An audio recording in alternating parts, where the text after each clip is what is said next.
What is going on, everybody? It's your boy NothingButSkillz, and in today's video we are going to be showing you the best control settings for PlayStation, Xbox, and PC. So whether you're using a control on console or PC, these settings should help you out, and these should be some settings that you should be changing to improve your gameplay overall on all of these. So let's dive into the settings. So if we go into our settings, the settings are going to be in your main menu. So we'll go to settings right over here.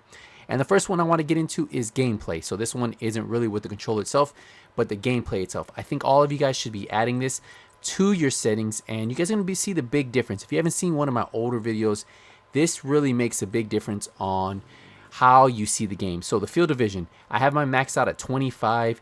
You can drop it down. I'm going to drop it down for you guys just so you guys can see the difference between the two. So this is the field of vision with, right here, this is the field of vision with 0. This is what your default field of vision is.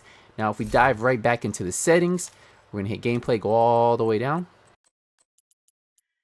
We're going to bump it all the way up to 25. Now these two is what I really recommend. 25, 25. You can mess with these, but I think the best settings are 25, 25. Now look at the field of vision. Look how much more you get to the left and right. It's definitely better, and your field of vision is going to look here. So these are definitely some settings I would recommend putting on, and it actually makes you look like you're running a little bit faster when you have those settings. But play with those, have fun with them. Let me know what you guys think and what you guys like going with. So after you do the gameplay, that's the only thing in gameplay I would really recommend you changing. Now we're going to go into controls. So controls. This setting right here, I would recommend keeping on no. Now, if you don't have it on no, if you put it on yes, what it's going to do is going to allow you to jump over obstacles just by sprinting. So anytime you sprint, it automatically puts you. The issue with this is, say sometimes you're coming up to a ledge, you're coming up to a barrier, and you want to like just get on the barrier, right?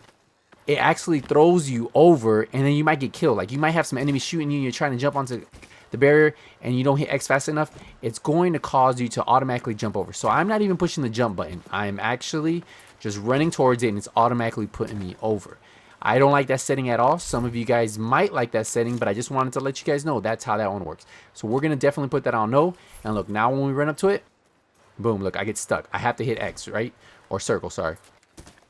So yeah, so definitely a setting I recommend keeping on no. But if you want to change that, some people do like that setting, that is up to you. Personally, best setting, keep it on no. Now, the other one, same thing, keep this one on no. It works hand in hand. I recommend keeping both of these on no.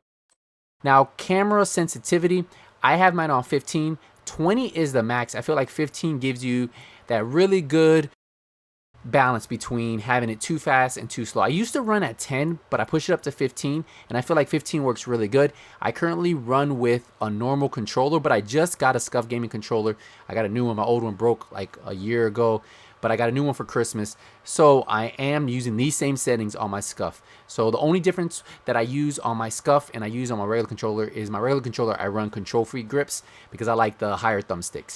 But I run 15 and 15 on camera sensitivity and aim sensitivity. So camera sensitivity is going to be this right here where you're moving around.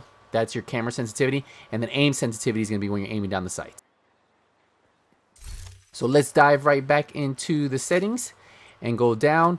So we looked at camera sensitivity. We looked at aim sensitivity. Now let's look at scope sensitivity modifiers. So this is when you are using something more like a sniper rifle. So your scope sensitivity modifier. So if you want to change how fast your sensitivity moves on that, you can move it all the way up to 10. I think 5 is usually really good. It's pretty easy to control, especially on a controller.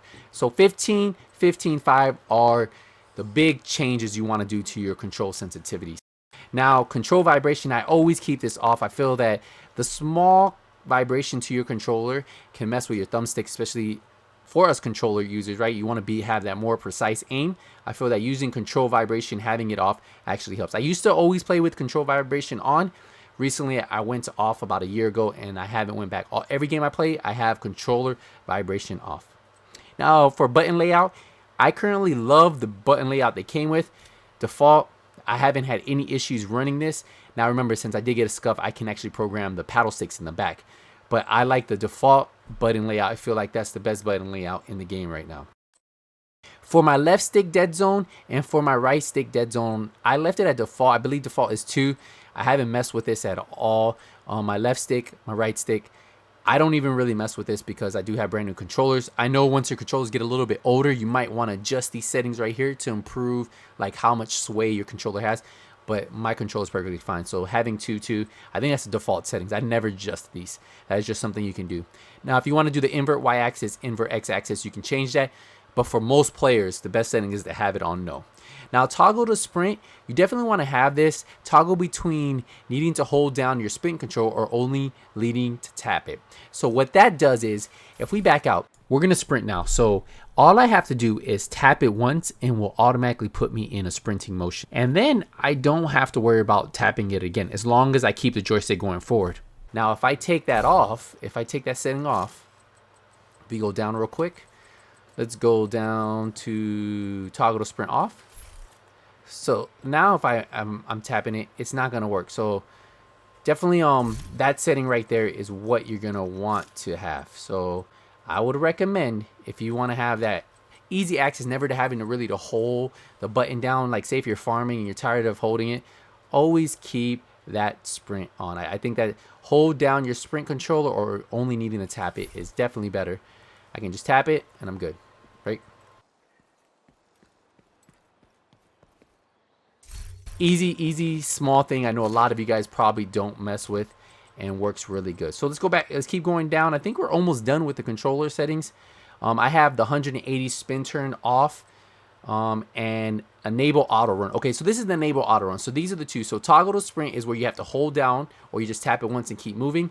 Enable auto run is where you double tap. So if you don't have this on, you will always have to hold the sprint button. So I rather just have it on yes. And then auto run, if I put no, when I double tap here, nothing's gonna happen. Look, I'm double tapping my left joystick and nothing is happening. Like I have to like sprint and then hold, tap it once. But if I want to be able to just tap it twice and have it sprint where I don't have to hold the controller, that is what you want to do. So I feel like those two settings, toggle to sprint and enable auto run, help out so much. Now I just double tap and look, I don't even have to hold my controller. This is so cool. This is so relaxing on your thumbs. You don't have to worry about if you're farming a lot. It's night and day, and definitely something I would recommend changing. Now let's keep going down to control sensitivity. We're gonna keep going down. Then last, I think one of the last thing we're gonna do is the movement can exit cover. You want this on. So the way this works is when I get into cover, if I hit my left joystick, I will be able to get out of cover. So that is what's great about that setting right there.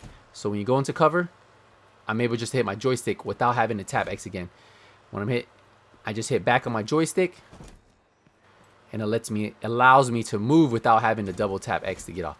So definitely something I would recommend you guys putting on to make it a lot like when you're in those PvP battles, that helps out a lot. So all of you guys trying to get into PvP, or even if you're in those intense PvE moments in the game, definitely something that you guys would want to switch around. So enable auto run, movement can exit cover, move around corner with the press of a button. You want this no, so you want to be able to go around the corner without having to push a button.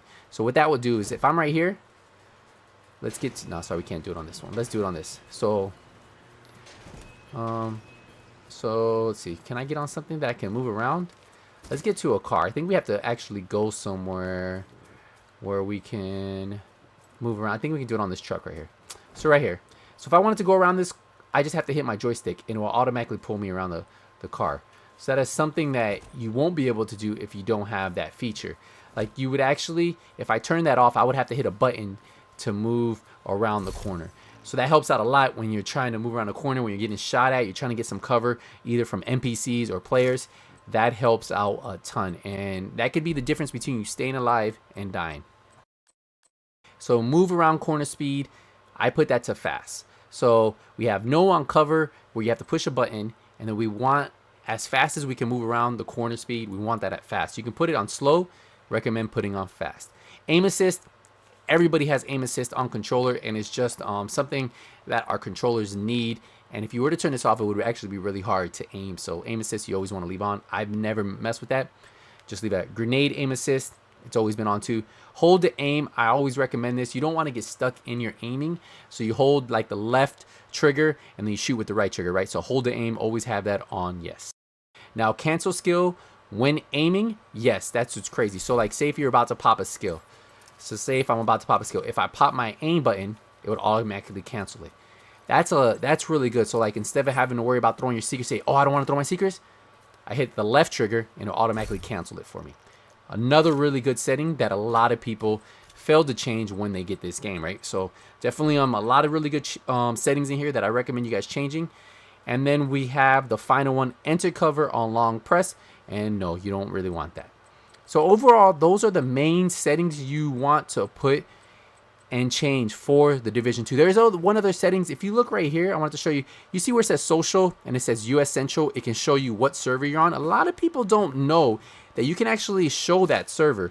So if I go to settings, if you go to gameplay and we go all the way down where it shows show connectivity info, if I put that on no, it's not going to show it anymore. You see social went away. So just go to settings, gameplay, and then show connectivity info. And what's great about this is this right here is going to show you like what server you're on. So if you're in US, if you live in the Central, right, US Central, you can see if you're on a good server. If you're on a US East, you might not have as good quality, but most of the time you will, because if you're in Central, East isn't too bad. West, the same thing, since you're right in the middle. But if you're on East and you're playing on West servers, you might want to try to find a new server. Tell your friends, hey, let's try to get a different server. If you're on Europe, you'll probably notice the difference.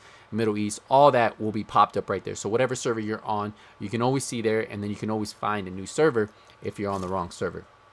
But these are my settings. These are my go-to settings. Remember, you can always adjust any of these settings. The big ones I recommend changing are camera sensitivity, aim sensitivity, scope sensitivity, of course, controller vibration, and then, like I told you guys, toggle to sprint, enable auto run. All of those settings make a big difference, and I recommend you guys playing with these settings to not only enhance your gameplay, but hopefully you have a better experience. Hopefully this helps you out. If you guys enjoyed this video, leave a thumbs up as always, guys. I appreciate all the support for all the Division 2 videos. But until the next one, nothing but skills out.